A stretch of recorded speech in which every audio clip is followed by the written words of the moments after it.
أعوذ بالله من الشيطان الرجيم بسم الله الرحمن الرحيم الدعوة نور وضاء تجد ظلمات الحيران منهج خير الناس جميعا لا يبلى عبر الأزمان فالحكمة تكسو دعوتنا والرحمة فيها عنوان ورسول الله يوجهنا.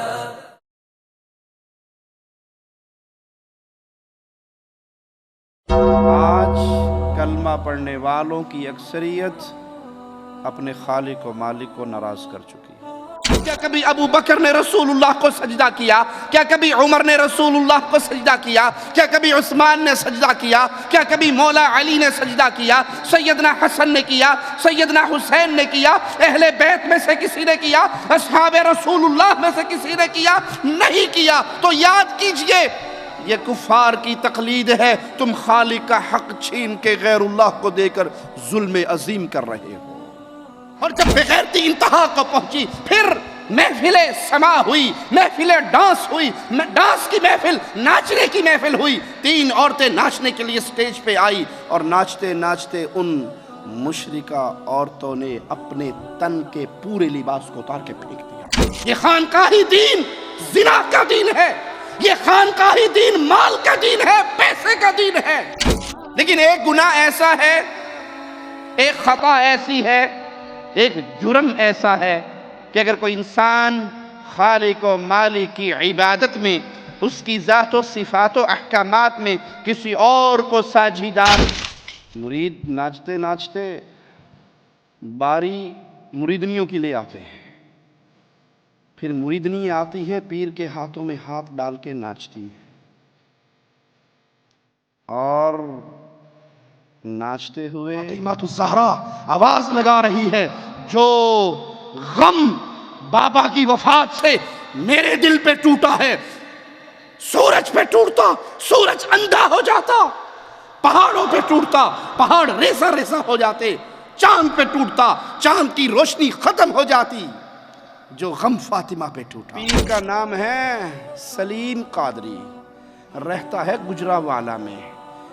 یہ صرف منہ نہیں دیکھتا، یہ صرف منہ نہیں دیکھتا، غیرتیں مر گئی۔ میں نے پہلے کہا تھا اور بار بار کہتا ہوں، مشرک کی غیرت نہیں ہوتی۔ مواحد کی غیرت سناؤں؟ لیکن زنا کے لیے اس کی قبر سے آواز آئی، عبدالوہاب اب دیر کاہے کی ہے، اس کی انگلی پکڑو، فلاں حجرے میں لے جا کے اپنی حاجت پوری کر لو۔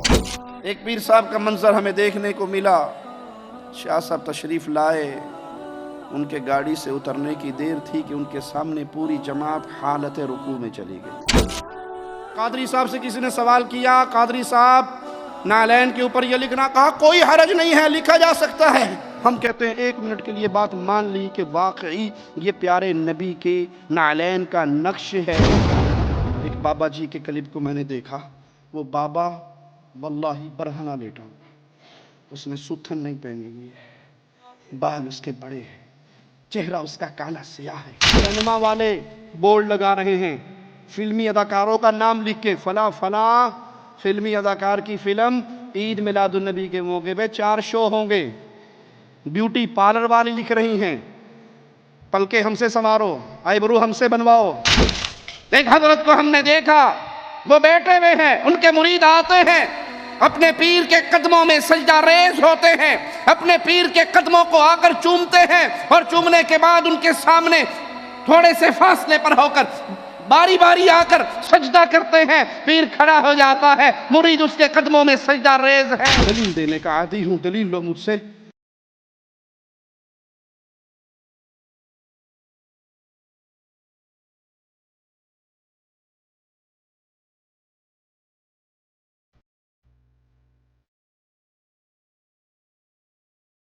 سامعین کرام، اب ہمارے سامنے ایک موضوع کہ جس موضوع ایک ایسا موضوع ہے کہ جس کی وجہ سے زمین و آسمان پیدا کیے گئے ہیں، ایک ایسا موضوع ہے کہ جس کے لیے اللہ تبارک و تعالیٰ نے اس دنیا میں انبیاء کرام کو اللہ نے بھیجا۔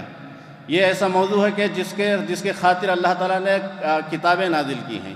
یہ ایسا موضوع ہے کہ جس کے لیے اس موضوع پہ اگر کوئی آدمی اپنے آپ کو سنوار لے گا، اپنے آپ کو اس موضوع پہ اگر تیار کر لے گا، تو اللہ تعالیٰ نے جنت کا وعدہ کیا ہے کہ اللہ تعالیٰ تمہیں جنت میں داخل کر دے گا. اور اگر اس موضوع کے اندر کسی چیز کی شرک کی ملاوٹ یا اس کے اندر کوئی بدعت کی ملاوٹ یا اس موضوع سے ہٹ کر کفریہ موضوع اگر آدمی اختیار کر لے تو سمجھو کہ اس کے لیے دائمی جہنم اللہ تبارک و تعالیٰ نے قرآن مجید کے اندر بتا دیا کہ اسے دائمی جہنم. موضوع یہ ہے کہ عقیدہ توحید. عقیدہ توحید انشاءاللہ یہ موضوع ہمارے پاس سلسلہ وار چلتا رہے گا. اس سے پہلے جیسے اللہ کی پہچان جیسا سلسلہ وار ہمارے پاس موضوع چلا تھا، ویسے ہی یہ موضوع بھی عقیدہ توحید، یہ موضوع بھی انشاءاللہ ہمارے سامنے سلسلہ وار رہے گا. تو آپ لوگوں کے درمیان اعلانات وغیرہ سب ہوتے رہیں گے. بہرحال میں زیادہ کہ تمہیدی کلمات کو لمبا کیے بغیر، شیخ موصوف تو مطلب معروف ہیں ہمارے درمیان کہ آپ کی قد و کاوشیں اور آپ کی محنتیں اور آپ کا لگن، کہ اللہ تعالیٰ آپ کی ان ساری چیزوں کو قبول فرمائے کہ سیڈیز کے طور پر اور بیانات کے طور پر. اور یہاں مملکہ میں تو مملکہ بیرون مملکہ بھی الحمدللہ آپ کے پروگرام ہو رہے ہیں.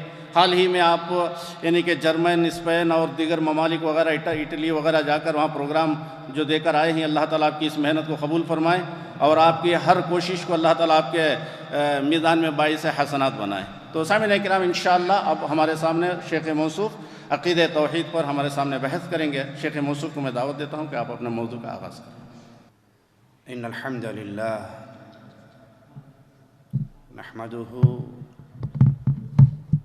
ونصلي على رسوله الكريم.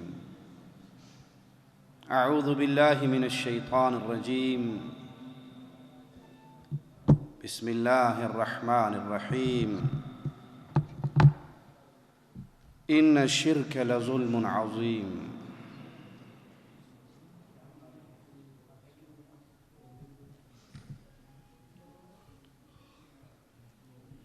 باشعور مسلمان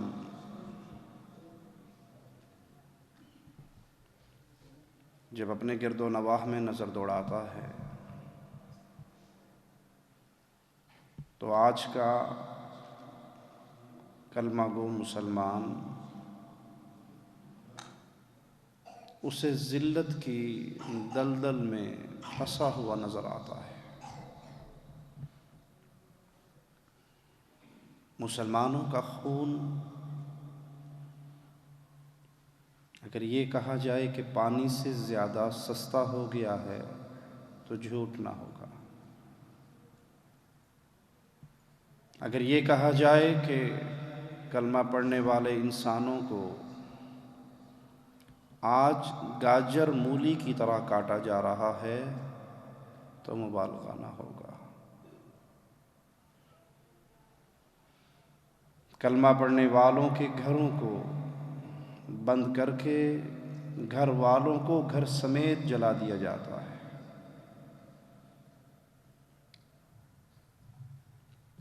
کوئی پانی میں ڈوب کے مر رہے ہیں، کوئی آگ میں جل کے مر رہے ہیں. کنی کو مار کر اجتماعی قبروں میں دفن کیا جا رہا ہے.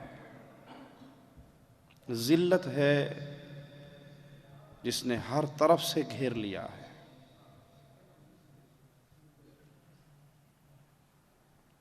اس کی وجہ عقل مند انسان کے دل میں یہ سوال ضرور پیدا ہوتا ہے، آخر مسلمان اتنا ذلیل کیوں ہو گیا ہے؟ اور مسلمان کا ضمیر اس سوال کا خود ہی جواب دیتا ہے. جس کے ضمیر پر موت طاری نہیں ہوئی، جس کا ضمیر زندہ ہے، اس سوال کا جواب زندہ ضمیر ضرور دے گا کہ عزت دینے والا کون تھا؟ جی، عزت دینے والا اللہ مالک. آج کلمہ پڑھنے والوں کی اکثریت اپنے خالق و مالک کو ناراض کر چکی ہے. کئی ناراضگیاں ایسی ہوتی ہیں کہ جس کی حرارت کم رہتی ہے، اور کئی ناراضگیاں ایسی ہوتی ہیں جس پہ تعلقات ٹوٹ جاتے ہیں۔ اللہ کے لیے اعلی مثال میں سمجھانے کے لیے عرض کرتا ہوں، میاں بیوی کے درمیان لڑائی ہو جاتی ہے نا، ناراضگی ہو جاتی ہے، کبھی ٹائم پہ کھانا نہ بنا تو ناراضگی ہو گئی، کبھی بیگم نے زبان چلا دی تو ناراضگی ہوگی، کبھی اس کو دو سنا دی تو خامن ناراض ہو گیا۔ مختلف چھوٹے چھوٹے مسائل میں میاں بیوی کے درمیان اختلاف ہو جاتا ہے، اور وہ اختلاف ختم بھی ہو جاتا ہے، حل بھی ہو جاتا ہے۔ اس اختلاف کی بنیاد پہ گھر نہیں ٹوٹتے، خاندان نہیں بکھرتا، علیحدگیاں نہیں ہوتی، لیکن ایک اختلاف، ایک وجہ لڑائی کی ایسی ہے، اللہ نہ کرے کسی مسلمان کے گھر میں وہ وجہ پیدا ہو، جب وہ وجہ پیدا ہوتی ہے تو پھر گھر سلامت، خانوادہ سلامت نہیں رہتا۔ عورت نے کھانا نہ بنایا، اختلاف ہوا لیکن صلح ہو گئی، کپڑے نہ دھو کے دیے، اختلاف ہوا لیکن صلح ہو گئی، بچوں کی تربیت میں کچھ کمی کر لی، اختلاف ہوا لیکن صلح ہو گئی۔ اور اگر یہی عزت اس کی، یہی اس کی بیوی اس کی عزت میں کسی کو پارٹنر بنائے، اس کے بستر کا کسی اور کو ساتھی بنائے، اب جو اختلاف ہوگا یہاں پہ صلح کا تصور، پھر خانوادہ بکھر جائے گا۔ پھر کوئی سمجھانا بھی چاہے تو وہ کہے گا یہ ایسا ظلم اس نے کیا ہے کہ میں اس کی موجودگی میں اس کے طرف لوٹنے کا تصور بھی نہیں کرتا۔ اللہ کے لیے اعلی مثال، اللہ مالک، اس کی رحمتوں میں قربان جائیں۔ وہ مالک تو خود فرماتا ہے، بندے اگر تم گناہ کرنا چھوڑ دو گے، میں تمہیں مٹا کر ایسی قوم لے کر آؤں گا جو گناہ کریں گے اور معافی مانگیں گے۔ حدیث میں آتا ہے انسان سے گناہ ہو جاتا ہے، وہ گناہ کرنے کے بعد جب پشیمان ہوتا ہے اپنے رب کو پکارتا ہے اور کہتا ہے اللہ مجھے معاف کر دے، تو اللہ کہتا ہے فرشتوں دیکھو یہ میرا بندہ جانتا ہے کہ اس کا کوئی رب ہے، یہ جانتا ہے کہ کوئی اس کا رب ہے جو گناہ کرنے پہ پکڑتا ہے، معافی مانگنے پہ معاف کر دیتا ہے۔ اے بندے جا، میں نے تجھے معاف کیا۔ بندے سے پھر گناہ ہوتا ہے، پھر وہ مالک کے در پہ آتا ہے، معافی مانگتا ہے۔ مولا کہتا ہے یہ جانتا ہے کوئی اس کا رب ہے جو گناہ پہ پکڑتا ہے، معافی پہ معاف کر دیتا ہے، جا تجھے معاف کیا۔ بندے سے پھر گناہ ہوتا ہے، پھر مالک کے در پہ آتا ہے، مالک پھر فرماتا ہے یہ جانتا ہے کوئی اس کا رب ہے جو اس کو دیکھ رہا ہے، جو اس کو پکڑ سکتا ہے، جس کا ڈر اس کے دل میں ہے۔ اے میرے ملائکہ گواہ ہو جاؤ، میں نے اپنے اس بندے کے سارے گناہوں کو معاف کر دیا۔ لیکن ایک گناہ ایسا ہے، ایک خطا ایسی ہے، ایک جرم ایسا ہے کہ اگر کوئی انسان خالق و مالک کی عبادت میں، اس کی ذات و صفات و احکامات میں کسی اور کو ساجھیدار بنا لیتا ہے، پارٹنر بنا لیتا ہے، شریک بنا لیتا ہے، تو اللہ اس گناہ کو معاف، اگر اس گناہ کی توبہ کیے بغیر انسان مر جائے، توبہ کیے بغیر اگر زنا کرتا ہوا مر جائے، توبہ کیے بغیر اگر قاتل مر جائے، توبہ کیے بغیر اگر ڈاکو مر جائے، توبہ کیے بغیر اگر چور مر جائے، توبہ کیے بغیر اگر غیبت کرنے والا مر جائے، توبہ کیے بغیر دنیا کا ہر گناہ کرنے والا مر جائے، تو اللہ کی رحمت سے اس کا گناہ معاف ہو سکتا ہے، یا اپنے گناہوں کی سزا پا کر وہ جہنم سے نکل کے جنت میں جا سکتا ہے۔ لیکن بھائیو، ایک گناہ، ایک جرم، ایک خطا، ایک ظلم ایسا ہے، اگر توبہ کیے بغیر انسان مر جائے، نہ وہ جہنم کی آگ میں جل کے معاف ہو سکتا ہے، اور نہ اس گناہگار کو رب کی رحمت کا کوئی حصہ مل سکتا ہے۔ اور وہ گناہ وہ ہے جو آج بر صغیر کی گلی گلی کوچے کوچے میں ہو رہا ہے۔ رب کی قسم، ان گلیوں کا حال میں آپ کے سامنے رکھتا ہوں، اپنے سینے پر بھاری پتھر رکھ کر۔ وہ ظلم کی کہانی میں آپ کو سناتا ہوں، کسی کو ہنسانے کے لیے نہیں، خوش طبع کرنے کے لیے نہیں۔ اے امت کے نوجوان، تیرے کندھوں پہ پڑی ہوئی توحید کی بھاری ذمہ داری کا احساس دلانے کے لیے، یہ دین مصطفیٰ ہے. میرے آقا کے بعد کوئی نبی نہیں صلی اللہ علیہ وسلم. آپ علیہ السلام چلے گئے. اب امت کی اصلاح کی ذمہ داری اے اہل توحید کی جماعت تمہارے سروں پر ہے. اے ابو بکر کے وارث ہو تمہارے ذمے ہے. اے عمر عثمان و علی کے وارث ہو. اے حسن و حسین کے وارث ہو. اے اہل بیت کے وارث ہو. اے صحابہ کے وارث ہو. اس امت کی اصلاح اگر ہے تو وہ تمہارے ذمے ہے. اللہ نے تمہیں پیدا کیا ہے انسانیت کی اصلاح کے لیے. کنتم خیر امہ. وہ جرم جو کبھی معاف نہ ہوگا. آئیے بر صغیر کی گلیوں کو چھانتے ہیں. ایک پیر صاحب کا منظر ہمیں دیکھنے کو ملا. شاہ صاحب تشریف لائے. ان کے گاڑی سے اترنے کی دیر تھی کہ ان کے سامنے پوری جماعت حالت رکوع میں چلی گئی. اور حالت رکوع کے اندر پاؤں میں گھنگرو باندھ کر وہ ڈانس کرتے ہوئے اپنے پیر کو لے جاتے ہیں اور اس کی سیٹ پہ اسے بٹھاتے ہیں. پیر بیٹھا ہوا ہے اور پوری جماعت رکوع کی حالت میں ناچ کے اپنے بابا جی کو منا رہی ہے.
کیا یہ رکوع اللہ کے لیے نہیں ہوتا؟ کیا کلام الہی میں اس رکوع کے بارے میں کوئی حکم نہیں آیا؟ وَارْكَعُوا مَعَ الرَّاكِعِينَ. رکوع کرو رکوع کرنے والوں کے ساتھ. یہ کس کا حق ہے؟ یہ اللہ کا حق ہے. اللہ کی قسم جو اپنے پیر و بابا کے سامنے رکوع کی حالت میں اس کو منا رہے ہیں, اس کے سامنے التجائے کر رہے ہیں, یہ قاتل سے زیادہ گناہگار ہیں, یہ چور سے زیادہ گناہگار ہیں, یہ زانی سے زیادہ گناہگار ہیں, یہ شرابی سے زیادہ گناہگار ہیں. کیوں؟ انہوں نے اللہ کی معصیت کھانے پینے کی چیزوں میں, گناہوں میں, عام گناہوں میں نہیں کی. انہوں نے اللہ کو ناراض کیا ہے اللہ کے حق پہ ہاتھ ڈال کر. ایک حضرت کو ہم نے دیکھا, وہ بیٹھے ہوئے ہیں, ان کے مرید آتے ہیں, اپنے پیر کے قدموں میں سجدہ ریز ہوتے ہیں, اپنے پیر کے قدموں کو آ کر چومتے ہیں, اور چومنے کے بعد ان کے سامنے تھوڑے سے فاصلے پر ہو کر باری باری آ کر سجدہ کرتے ہیں. پیر کھڑا ہو جاتا ہے, مرید اس کے قدموں میں سجدہ ریز ہیں.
ہم سوال کرتے ہیں خالق و مالک کو چھوڑ کر اپنے جیسے مجبور انسان کے قدموں میں سجدہ کرنے والوں، ماتھے کو زمین پر رکھنے والوں، کیا کبھی ابو بکر نے رسول اللہ کو سجدہ کیا؟ کیا کبھی عمر نے رسول اللہ کو سجدہ کیا؟ کیا کبھی عثمان نے سجدہ کیا؟ کیا کبھی مولا علی نے سجدہ کیا؟ سیدنا حسن نے کیا؟ سیدنا حسین نے کیا؟ اہل بیت میں سے کسی نے کیا؟ اصحاب رسول اللہ میں سے کسی نے کیا؟ نہیں کیا۔ تو یاد کیجئے یہ کفار کی تقلید ہے، تم خالق کا حق چھین کے غیر اللہ کو دے کر ظلم عظیم کر رہے ہو، اور شرک ظلم عظیم ہے۔ جب امتوں کے اندر یہ شرک داخل ہوتا ہے، قوموں میں یہ شرک داخل ہوتا ہے، عوام میں یہ شرک داخل ہوتا ہے، تو انسان صرف مشرک نہیں ہوتا، بے غیرت بھی ہو جاتا ہے۔ جب تک توحید رہتی ہے غیرت، جب تک توحید رہتی ہے غیرت سلامت رہتی ہے، اور جب توحید غائب ہو جاتی ہے تو غیرت بھی ساتھ ہی۔ جو اللہ کے حق میں کسی کو شریک کر سکتا ہے وہ پھر سب کچھ ہی کر سکتا ہے۔ لا ذنب بعد الکفر، کفر کے بعد تو کوئی گناہ نہیں ہے۔ آؤ غیرت مندوں کا حال بتاؤں۔ صدیقہ کائنات عائشہ رضی اللہ تعالی عنہا فرماتی ہے، اللہ کی قسم محمد الرسول اللہ صلی اللہ علیہ وسلم نے زندگی بھر کسی نامحرم عورت کے ہاتھ میں اپنا ہاتھ نہیں دیا۔ یہ غیرت ہے اہل توحید کی، یہ غیرت ہے امام الموحدین کی، یہ غیرت ہے سردار الانبیاء کی۔ پیارے حبیب علیہ السلام نے زندگی بھر نامحرم عورت کے ساتھ مصافحہ نہیں کیا، ہاتھ نہیں ملایا، غیر محرم نامحرم عورت کے ہاتھ پہ ہاتھ میرے آقا نے نہیں رکھا۔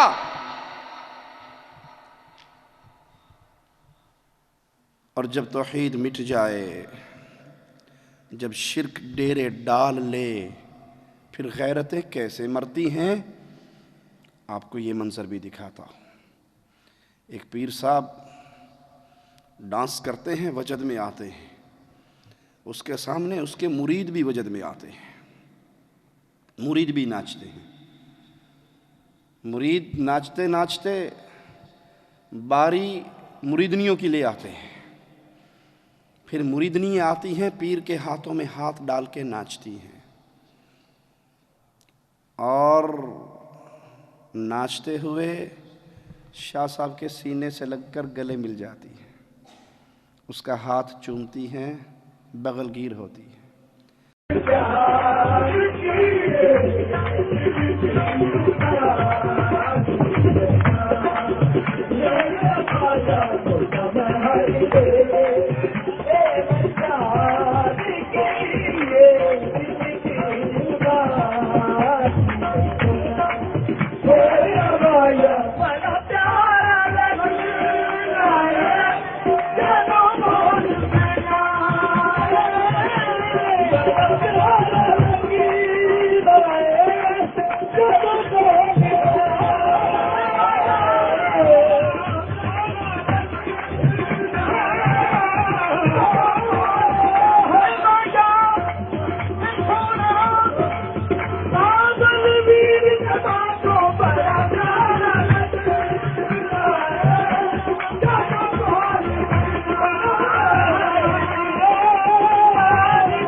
جس سے یہ بغلگیر ہو رہی ہیں ان کا خاوند نہیں ہے، محرم نہیں ہے، پیر ہے، بابا ہے، شیخ ہے۔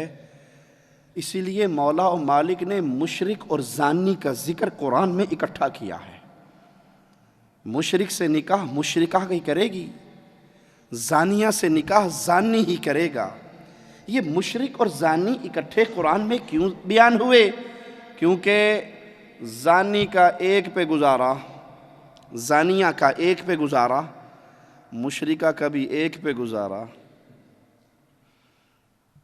کوٹھے پہ بیٹھنے والی کسی ایک کے نکاح میں آ کے اس کی عزت بننا پسند نہیں کرتی، ہر روز کسی کے ماتھے لگتی ہے۔ اسی طرح اللہ مالک کو چھوڑ کر کبھی اس پیر کے قدموں میں، کبھی اس پیر کے قدموں میں، کبھی اس ڈھیری کا طواف، کبھی اس ڈھیری کا طواف، کبھی کالے جھنڈے کو دیکھ کے رکوع تو کبھی سبز جھنڈے کو دیکھ کے رکوع، کبھی اس بابے کے در کا سوالی تو کبھی اس پیر کے در کا سوالی، کبھی 5 تن کا سوالی، کبھی 12 تن کا سوالی۔ وہ دنیا کے ایک ایک ڈھیری پہ گھومتا ہے۔ مشرک کا ایک اللہ پر اعتماد نہیں ہوتا، زانیہ کا کسی ایک پہ صبر نہیں ہوتا۔ جب شرک یوں پھیل رہا ہو، جب غیرتوں کے جنازے یوں نکل رہے ہوں، اللہ کی قسم دکھتے دل کے ساتھ خون بہتا ہوا آنکھوں کے ساتھ یہ منظر آپ کو دکھا رہا ہوں۔ مظفر گڑھ ہمارے پنجاب کا ایک شہر ہے، وہاں ایک پیر صاحب کا میلہ لگا۔ کوئی یہ نہ کہے یہ تھے ان پڑھ نے جی، یہ سارے بے وقوف لوگ نے، یہ افتتاح کرنے والا جس کے سر پہ پگ پہنائی گئی اس دن، جس کی دستار بندی ہوئی، یہ عام آدمی نہیں ہے۔ جانتے ہو تم کون ہے وہ؟ اس کا میلہ، اس کی سربراہی میں میلہ ہوا۔ میں نے کہا تھا کہ مشرک کی غیرت نہیں ہوتی اور مواحد بے غیرت نہیں ہوتا۔ جملہ یاد رکھنا، مواحد بے غیرت نہیں ہوتا، مشرک غیرت مند نہیں ہوتا۔ جو اللہ کا حق نہیں پہچانتا اس کے پلے کوئی اور چیز رہے گی؟ میلہ لگا، قبر کا سجدہ ہوا، قبر کا طواف ہوا، قبر پہ رکوع ہوئے، قبر کے نذرانے ہوئے، قبر پہ چادریں چڑھی، قبر پہ بکرے چڑھے، مرغوں کی نیاز دی گئی، بابے کو پکارا گیا، اس سے مانگا گیا، اور جب بغیرتی انتہا کو پہنچی پھر محفل سما ہوئی، محفل ڈانس ہوئی، ڈانس کی محفل، ناچنے کی محفل ہوئی۔ 3 عورتیں ناچنے کے لیے سٹیج پہ آئی اور ناچتے ناچتے ان مشرکہ عورتوں نے اپنے تن کے پورے لباس کو اتار کے پھینک دیا۔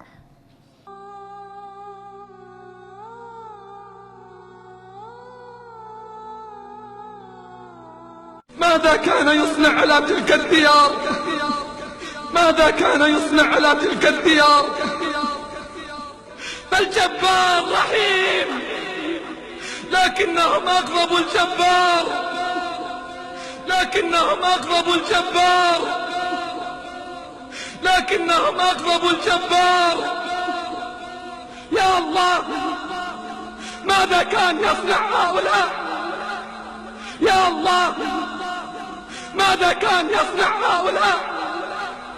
يا الله، ماذا كان يصنع هؤلاء؟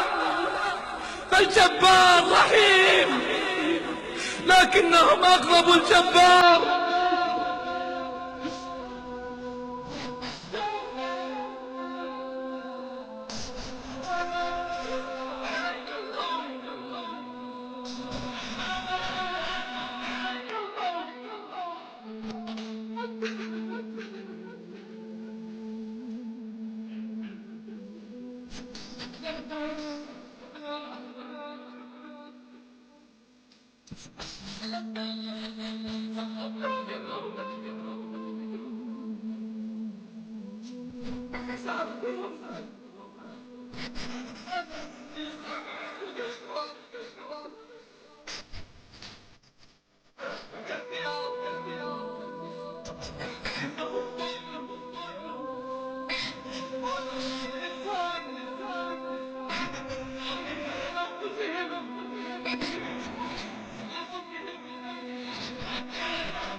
یہ دین ہے خانقاہی، یہ شریعت ہے خانقاہی۔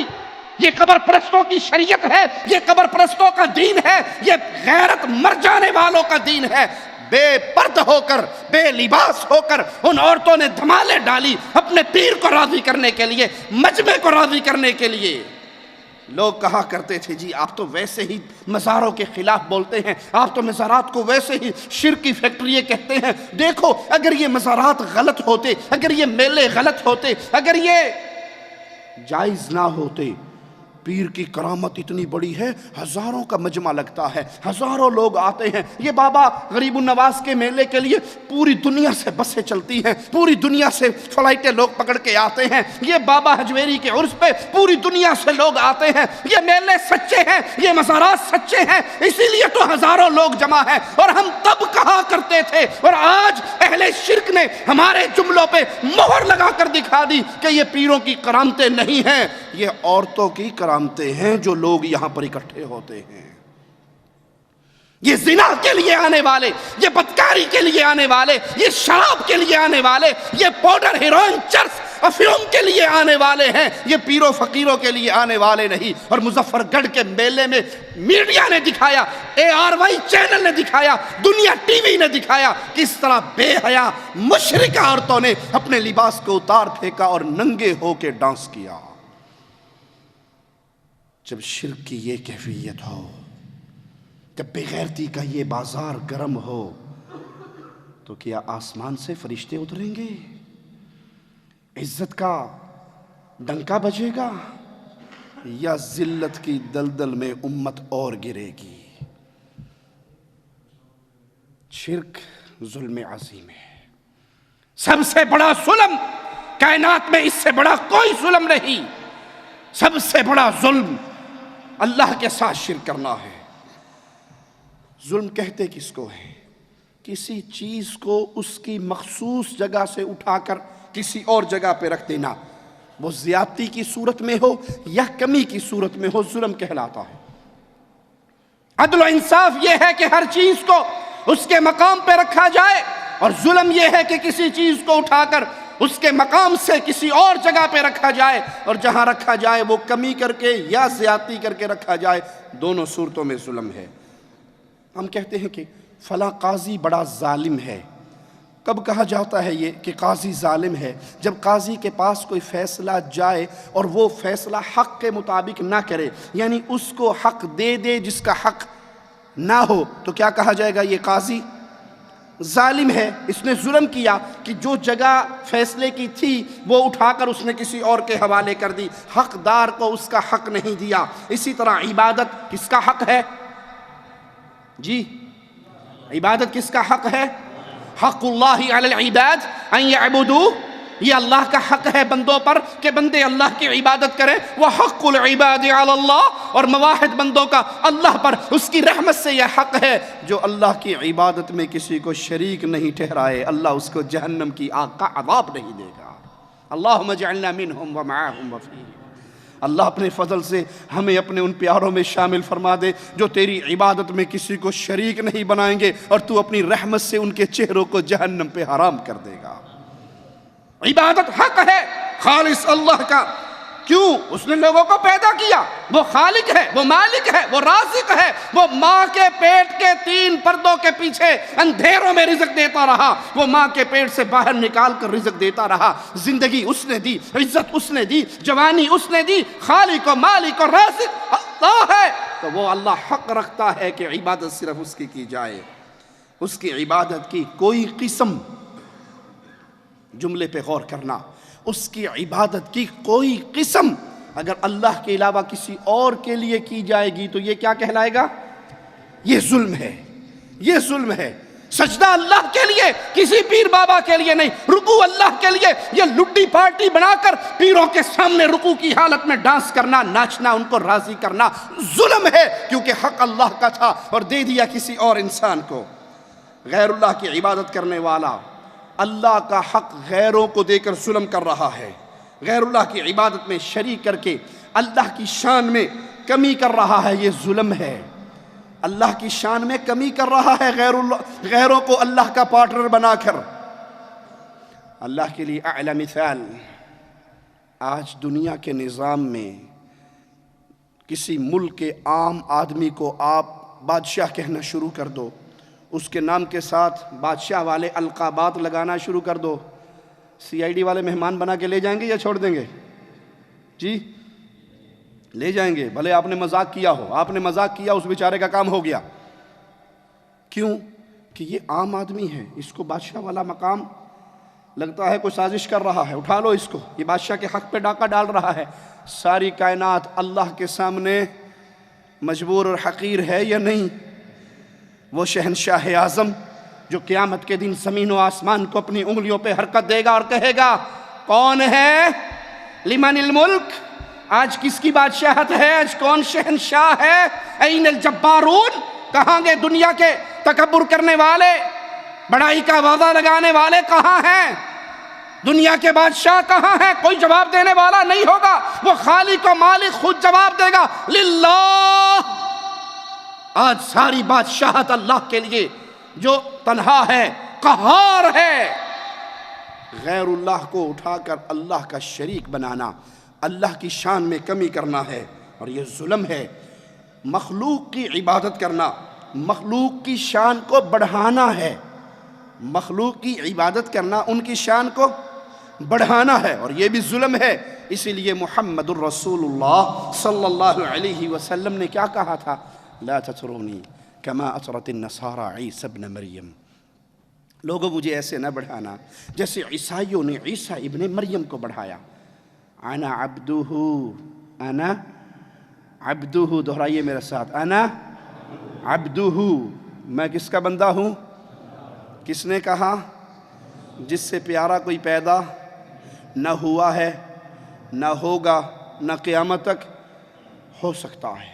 امام الانبیاء فرما رہے ہیں انا عبدہ، میں اللہ کا بندہ ہوں، میں اللہ کا بندہ ہوں، تم مجھے اللہ کا بندہ کہنا، وَرَسُولُهُ، مجھے اس کا رسول کہنا۔ اللہ کے نبی اللہ کے بندے ہیں۔ اگر کوئی آج یہ کہے کہ نہیں محمد صلی اللہ علیہ وسلم نور من نور اللہ ہیں، تو انہوں نے اللہ کے نبی کی شان کو اٹھا کر اللہ کا پارٹنر بنا کر نبی کی شان میں غلو کیا، اللہ کی شان میں کمی کی۔ اللہ کی شان میں کمی کرنا بھی ظلم ہے، مخلوق کی شان میں اضافہ کرنا بھی ظلم ہے، جس سے رسول اللہ صلی اللہ علیہ وسلم نے منع کیا۔ اور یہ ظلم ہے کیا کہ حقیقی بادشاہ کو آپ دنیا کے ایک عام انسان کے ساتھ شریک بنا دیں، وہ جو سوالی ہے، وہ جو فقیر ہے، وہ جو منگتا ہے، وہ جو اللہ کے سامنے خالی ہاتھوں کو اٹھاتا ہے، وہ جو تکلیف میں نظر آسمان کی طرف بلند کرتا ہے، اس کو اور اللہ کو ایک کر دینا کسی بھی صفت میں جو صفت خالص اللہ کی ہے، یہ ظلم ہے۔ اجی آپ نہیں سمجھتے، آپ نہیں سمجھتے، بس بابا جی بھی سارا کچھ دیتے ہیں، پیر جی بھی سارا کچھ دیتے ہیں، حضرت جی بھی سارا کچھ دیتے ہیں۔ ہم کہتے ہیں اپنے پیر فقیر بزرگوں کا ذکر اپنے پاس رکھو، مالک کے کلام سے سنو۔ مالک فرماتا ہے انتم الفقراء، تم سارے کون ہو؟ جی فقیر ہو۔ یہاں یا ایھا الذین آمنوا کا خطاب نہیں ہے، یا ایھا الناس، اے انسانوں انتم الفقراء، تم سارے فقیر ہو۔ اس میں نبی بھی آگے، ولی بھی آگے، بزرگ بھی آگے، شیخ و حضرت بھی آگے۔ اللہ مالک فرماتا ہے میرے سامنے کائنات کا ہر بندہ منگتا ہے، سوالی ہے، فقیر ہے، بھوکا ہے، ان سب کا غریب نواز و بندہ نواز و بندہ پرور تنہا اللہ ہے۔ مثال بھی دے دوں سیرت نبی صلی اللہ علیہ وسلم سے۔ ایک صحابی آتے ہیں جنگ خندق کے موقع پہ، کہتے ہیں اللہ کے نبی کی زبان حال سے ترجمہ کرنے دیجئے صحابی کے جذبات کا۔ آپ کہہ رہے ہو یہ خندق کھودو، پیٹ سے کپڑا اٹھایا، پیٹ سے کپڑا اٹھایا اور اپنا پیٹ پیارے نبی صلی اللہ علیہ وسلم کو دکھایا اور کہا اللہ کے نبی پتھر باندھا ہوا ہے، میں نے پتھر باندھا ہوا ہے۔ یہ کہنے والوں کہ پیارے نبی صلی اللہ علیہ وسلم مختار کل ہیں، جو چاہیں کریں، آپ کے ہاتھ میں سارے کنٹرول اور خزانے اور قوتیں اور طاقتیں، جو مرضی کریں، اللہ کے نبی کو سارے اختیار ہیں، مختار کل ہیں۔ صحابی کہہ رہا ہے کھدال اٹھائی نہیں جاتی، پتھر پہ ماری نہیں جاتی، پیٹ پہ بھوک کی وجہ سے میں نے پتھر باندھا ہے۔ قربان جاؤں امام الانبیاء پر، قربان جاؤں فاطمہ کے بابا پر، قربان جاؤں حسن و حسین کے نانا پر، قربان جاؤں بلال کے آقا پر، محمد الرسول اللہ صلی اللہ علیہ وسلم اپنے پیارے بطن سے کپڑا اٹھاتے ہیں، کہتے ہیں صحابی تو نے ایک باندھا ہے، تیرے آقا نے 2 باندھے ہیں، اور میرے رسول کو چھوڑ کر کہاں جا رہے ہو؟ میرے پیارے حبیب کو چھوڑ کر جن کے چنگل میں تم پھنس چکے ہو، آج درد اور دکھ کے ساتھ ایک کڑوی حقیقت سے پردہ اٹھاؤں، اللہ کی قسم پیری فقیری کا یہ سارا دھندا، قبر پرستی کا یہ سارا دھندا، اس کے پیچھے صرف 2 ایٹم ہیں، اس کے پیچھے صرف 2 قوتیں ہیں، یہ دین خانقاہی نظام کا 2 ستونوں پہ کھڑا ہے، عورت اور پیسہ، تیسری چیز نہیں ہے۔ ان کے پاس نہ ایمان ہے، نہ اخلاق ہے، نہ دین ہے، نہ قرآن ہے، نہ حدیث ہے، یہاں عورت اور پیسے کی ریل پیل ہے، اسی کی بنیاد پہ یہ سارا دین قائم ہے۔ کوئی مجھے غلط کہے، اس کی مرضی، غلط ثابت نہیں کر سکتا۔ یہ دین عورتوں کے ساتھ بدکاری کا دین ہے، خانقاہی دین عورتوں کی عزت کو لوٹنے کا نام ہے۔ اللہ کی قسم رب کے گھر میں کھڑے ہو کر ایک دلیل نہیں، دلائل کے انبار رکھتا ہوں۔ قبر پرستوں نے صرف عزتیں لوٹنے کے لیے خانقاہی نظام کو چلایا ہے، زنا کرنے کے لیے خانقاہی نظام کو چلایا ہے۔ پوچھو مجھ سے، دلیل مانگو مجھ سے۔ یہ محمد کا دین ہے صلی اللہ علیہ وسلم، یہ محمد کا دین ہے۔ آپ باہر نکلے صلی اللہ علیہ وسلم، مسجد سے نکلنے والی عورتوں اور مردوں کو دیکھا اور کہا اے میری صحابیات، تمہارا حق نہیں بنتا راستے کے سینٹر میں چلنے کا، تم دیواروں سے لگ کے راستے کے کونے سے ہو کر جایا کرو۔ اے میرے صحابہ، تم راستے کے درمیان میں چلا کرو۔ عورت اور مردوں کا اختلاط محمد کریم نے پسند نہیں فرمایا۔ قربان جائیں ان صحابہ اور صحابیات پہ۔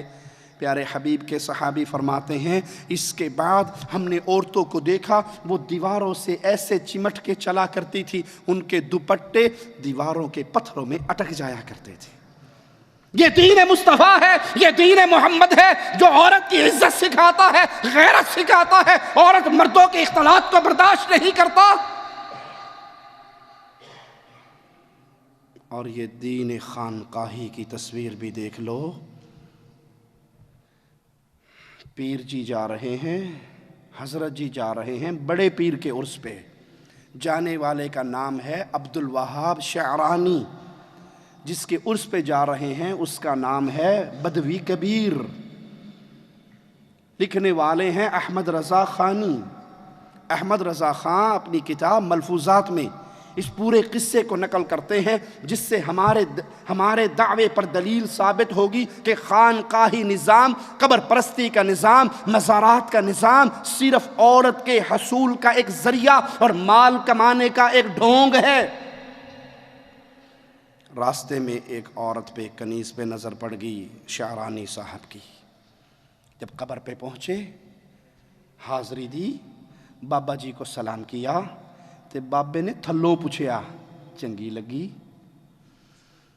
اور جیڑی کڑی تے نظر پئی تینوں چنگی لگی، اچھی لگی آپ کو وہ جو راستے میں نظر آئی تھی؟ تو بے شرم مرید کہتا ہے پیروں سے کیا پردہ، جی بابا دل کو لگی ہے۔ آج بھی یہ جملہ چلتا ہے نا، پیروں سے کیا پردہ، جی پیروں سے بھی کوئی پردہ ہے۔ مریدنی آتی ہے پیر صاحب کے سامنے گھونگھٹ کر کے بیٹھتی ہے، پیر سے پہلے مرید بولتا ہے بی بی پردہ کرن رہی ہیں، با پرد عورتیں پردہ کر رہی ہیں، ہے پاگل نہ ہو تو پیر سے پردہ کرو گی تو پیر حشر میں پہچان نہیں سکے گا، کیسے بخشوائے گا اپنی مریدنی کو؟ وہ بغیرتی کا پورا پھاٹک کھول دیتی، پیر جی رج کے ویکھ لو۔ اور پیر کا نام ہے سلیم قادری، رہتا ہے گجرانوالہ میں۔ یہ صرف منہ نہیں دیکھتا، یہ صرف منہ نہیں دیکھتا، اس کو جو بی بی اچھی لگتی ہے اس نے اپنے حجرے کے پیچھے ایک زنا کا کمرہ بنایا ہوا ہے۔ میں نہیں کہہ رہا، میری رپورٹ تم کو جی وابیاں اپنا کو لوگ اللہ کڑ لیاں، ہمارا چینل ہے، ہمارا نہیں، تمہارے چینل کی رپورٹ ہے۔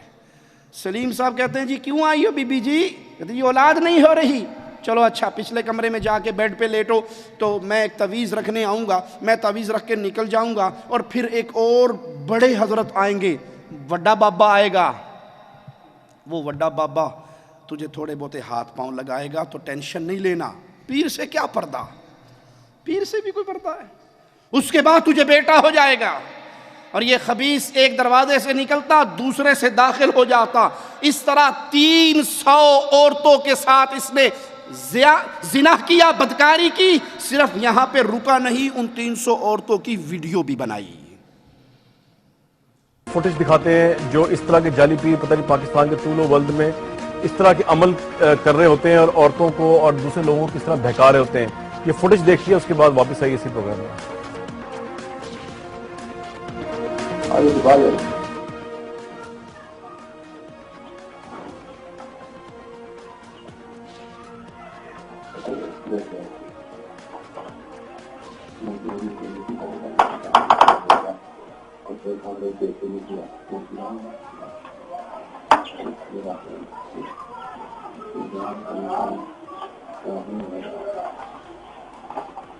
یا خدایا جا منا ہوا سے کہتے ہیں ہمارا معاف کرنا.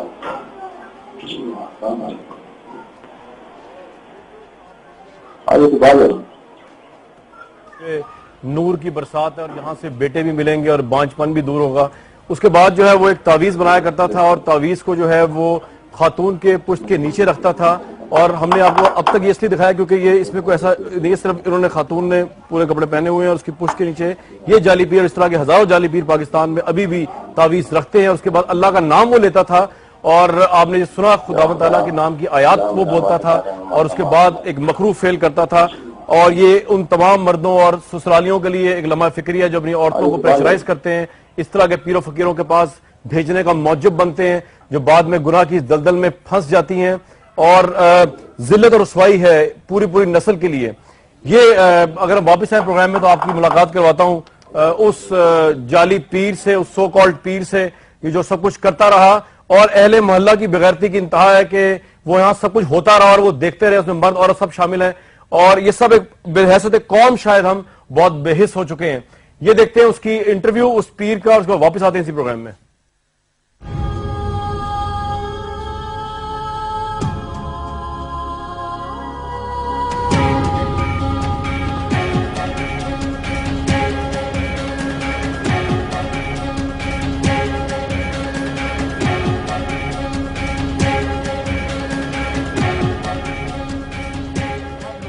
کہتے تھے کہ آپ بیٹا دیں گے ان کو؟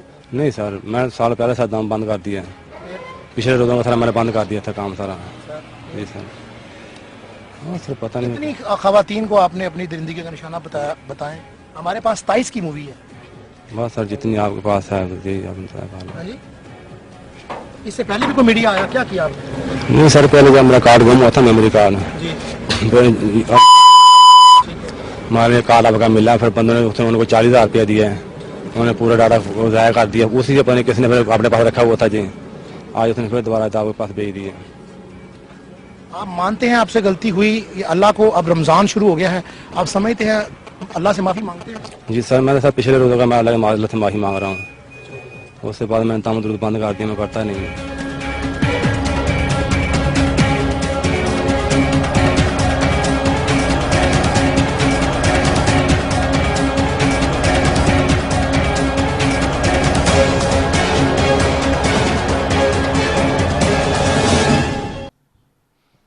خانقاہی نظام, قبر پرستی کا نظام, زنا کا نظام ہے. سید بدوی کبیر پوچھتا ہے تجھے اچھی لگی؟ کہا پیر سے کیا پردہ, آپ سے کیا چھپانا, بہت اچھی لگی. کہا جاؤ ہم نے تمہیں دے دی. مرید حیران کہ اتنے بڑے تاجر کی کنیز پھوکٹ میں مل گئی, فری میں, یہ کیسے ہوا؟ ابھی سوچ ہی رہے تھے کہ وہ تاجر اپنی کنیز کو لے کے آیا اور کہا حضرت ہم یہ کنیز آپ کے مزار کے نام ہیبہ کرتے ہیں, مزار کے نام ہیبہ کرتے ہیں. وہ نکلا, قبر سے آواز آئی. جب اس قبر والے کا استنجا ہوا تھا تب اس نے آواز نہیں لگائی تھی کہ میں کوئی مر گیا میں آپ استنجا کرنے دیو, کتے کتے ہاتھ لانڈے ہو بے شرمو, نہیں اس نے کہا تھا. جب اس کا پیٹ دبا کے اس کی گندگی نکالی گئی تھی تو اس نے کہا تھا نہیں، آواز نہیں نکالی تھی کہ میرا پیٹ کیوں دب رہا ہے۔ جب اس کے منہ میں انگلیاں پھیری تھی کسی نے آواز نہیں نکالی تھی۔ جب اس کو الٹ پلٹ کے کپڑے کاٹ کے اتارے تھے اس نے آواز نہیں نکالی تھی۔ جب اس کو کفن میں لپیٹا تھا اس نے آواز نہیں نکالی تھی۔ جب اس کو 4 کندھوں نے اٹھایا تھا اس نے آواز نہیں نکالی تھی۔ جب اس کو چادروں میں باندھ کر قبر میں لٹکایا تھا آواز نہیں نکلی تھی۔ جب لوگوں کی آوازیں نکل رہی تھی، پہلے سر اتارنا، پہلے پاؤں اتارنا، اور دیکھنا اینٹ نہ گر جائے، اور بھائی پیچھے ہو جا مٹی نہ گر جائے، لوگ اس کی قبر پہ شور کر رہے تھے، یہ مردہ آرام سے پڑا تھا، زبان حال سے کہہ رہا تھا جو جی آندہ کر لو میں کوئی زندہ۔ تب آوازیں نہیں نکلی، لیکن زنا کے لیے اس کی قبر سے آواز آئی، عبدالوہاب اب دیر کاہے کی ہے، اس کی انگلی پکڑو، فلاں حجرے میں لے جا کے اپنی حاجت پوری کر لو۔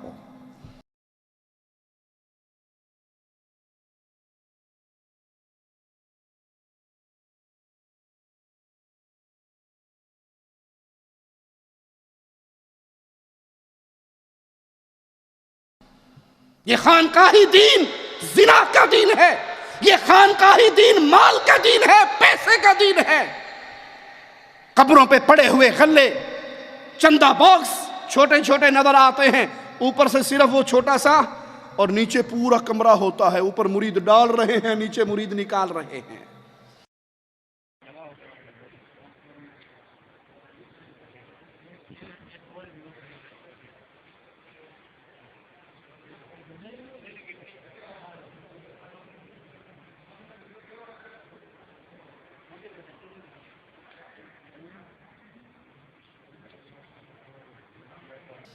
بابے کے منہ میں تو لڈو بھی نہیں جاتا اور سارا پیسہ مریدوں کی جیب میں جاتا ہے، ملنگوں کی جیب میں جاتا ہے۔ یہ دین مال اور عورت کا دین ہے۔ اسلام محمد کریم صلی اللہ علیہ وسلم جو دے کر گئے وہ عزت، وہ غیرت کا دین ہے۔ پیروں فقیروں کو اللہ کی عبادت میں شریک کرنا یہ بھی ظلم ہے۔ کیوں؟ وہ فقیر ہیں، وہ منگتے ہیں، وہ کلاش ہیں، ان کو غریب نواز کہنا، ان کو بندہ نواز کہنا، ان کو داتا کہنا، ان کو دنیا کے اندر جو چاہے کر گزرے یہ کہنا، یہ لقب دینے جو القابات خاص اللہ کی صفات کی ترجمانی کرتے ہیں، اللہ کا حق ہے کسی اور کو نہیں مل سکتا۔ فتح البیان میں ہے کہ شرک کو ظلم عظیم اس لیے کہا گیا کہ حقیر تر فقیر مطلق کو اکرم ترین ہستی یعنی اللہ مالک و مولا کے ساتھ مقام دے دیا جاتا ہے۔ آئیے قرآن حکیم کو سنتے ہیں، سورۃ نساء ہے، آیت نمبر 48 ہے۔ میرا مالک فرماتا ہے ان اللہ لا یغفر ان یشرک بہ ویغفر ما دون ذلک لمن یشاء۔ یہ قانون ہے، یہ جذباتی باتیں نہیں ہیں، یہ غصے میں بھری ہوئی آواز نہیں ہے، یہ اپنے اندر کا کوئی جی بس ساڑھے تو بڑا وٹ کھان دینے تے گلاں بنائے رکھ دینے تے اپنے کولو دلیاں کر لیندے نے۔ نہیں پیارے بھائی، یہ کھلی ہوئی کتاب ہے، یہ کلام الہی ہے۔ اگر میری زبان سے اللہ مالک کے فرمان اور محمد کریم کی حدیث کے علاوہ کچھ اور نکلے تو گریبان سے پکڑنے کا حق رکھتے ہو۔ پوچھو کہاں سے بولا ہے؟ ہمارے پاس ملفوظات شریف نہیں ہیں، ہمارے پاس کچی روٹی پکی روٹی نہیں ہے، ہمارے پاس کلیر والے کا کلام نہیں ہے، ہمارے پاس حجمیر والے کا کلام نہیں ہے، ہمارے پاس وہ کلام ہے جو اللہ نے جبرائیل کے ذریعے محمد کے پاک دل پہ نازل کیا۔ ہمارے پاس وہ کلام ہے جس کو ایک دن عبداللہ بن عمر بن عاص نے لکھنا چھوڑ دیا تھا، تو میرے آقا نے پوچھا تھا آج لکھ نہیں رہے، قلم تمہاری رکی ہوئی ہے؟ کہا میرے ساتھیوں نے مشورہ دیا ہے یا رسول اللہ صلی اللہ علیہ وسلم کہ ہر بات کو نہ لکھا کر، پیارے نبی بھی تو بشر ہیں، انسان ہیں، کبھی کسی موڈ میں کبھی کسی موڈ میں، ہر بات نہ لکھا کر، ترجمانی ہے جذبات صحابی کی، پوچھ پوچھ کے لکھا کر۔ اور میرے آقا کی مبارک پاکیزہ طیب طاہر زبان حرکت میں آئی تھی اور کہا تھا عبداللہ لکھ، عبداللہ لکھ، اللہ کی قسم محمد کے ان ہونٹوں سے حق کے علاوہ کچھ جدا نہیں ہو سکتا۔ ہے کسی کے پاس ایسا تو ہمیں بھی دکھاؤ کسی کی جھولی میں یہ ہیرا ہو تو ہمیں بھی دکھاؤ، ہم بھی اس کے مرید بننے کے لیے تیار ہیں۔ ارے تمہارے بزرگوں کی کہانی ہے تو ہم سے سنو، ہم سناتے ہیں۔ امام ابو حنیفہ اہل سنت کے امام رحمت اللہ علیہ ہمارے امام تھے، ہمارے بزرگ تھے، ہمارے حضرت تھے، ہمارے بڑے تھے۔ وہ کہا کرتے تھے اپنے شاگرد کو، ابو یوسف ہر بات نہ لکھا کر، پوچھ پوچھ کے لکھا کر، میرے فتوے پہ کبھی فتویٰ نہ دیا کر جب تک تجھے یہ خبر نہ ہو جائے یہ فتویٰ میں نے کس دلیل پہ دیا ہے۔ جس کی ہر بات کو تم حجت مانو وہ اپنے شاگرد سے کہتے ہیں ہر بات نہ لکھ، اور جس کی ہم دعوت دیتے ہیں وہ کہتے ہیں آج تیری قلم رک کیوں گئی؟ جواب ملتا ہے ساتھیوں نے مشورہ دیا تھا پوچھ پوچھ کے لکھا کر، کہا اللہ کی قسم لکھ، محمد کے ہونٹوں سے حق کے علاوہ کچھ نہیں نکلتا صلی اللہ علیہ وسلم۔ شرک ظلم عظیم ہے، مالک کا قانون ہے لا یغفر ان یشرک بہ، میں نے شرک کو کبھی معاف نہیں کرنا۔ یا علی مدد کہنے والے یہ کبھی معاف نہیں ہونا، پیر کی قبر پہ سجدہ کرنے والے کبھی معاف نہیں ہونا، باپا کے لیے رکوع کرنے والے کبھی معاف نہیں ہونا، مردوں کو، ملنگوں کو، ننگوں کو اپنے لیے مختار کل سمجھنے والے یہ کبھی معاف۔ اور جب مشرک انسان بن جاتا ہے عقل اس کے پلے، جی عقل پلے رہتی ہے۔ گھر میں کوئی مہمان آ جائے اور اس کے کپڑے اچھے نہ ہوں، صاف نہ ہوں، دھلے ہوئے نہ ہوں، میلے کچیلے ہوں، تو عقل مند کہتا ہے نا بھائی کہ کوئی ایمرجنسی تھی کیا؟ ارے بھائی کوئی مر گیا تھا کیا؟ کیسے حال میں آئے ہو؟ کپڑے بھی نہیں بدلے، نہائے بھی نہیں، تمہارے بالوں کو کیا ہو گیا؟ کیا ہو گیا تمہیں؟ کیسے زندگی گزار؟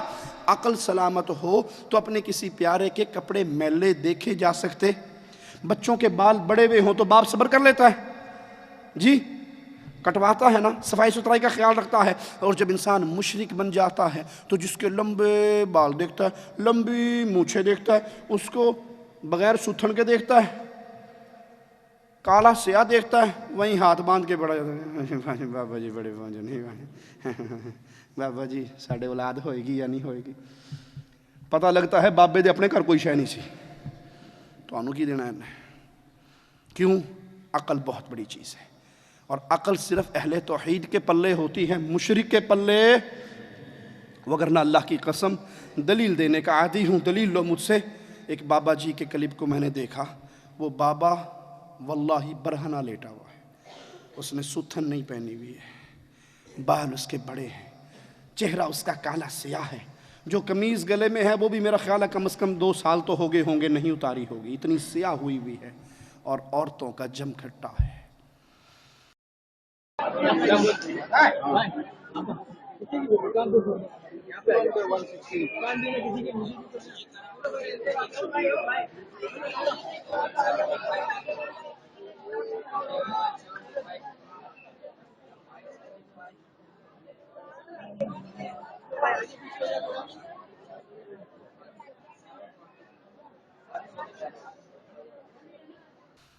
مجھے پیارے حبیب علیہ الصلاۃ والسلام کی بتائی ہوئی باتیں یاد آتی ہیں۔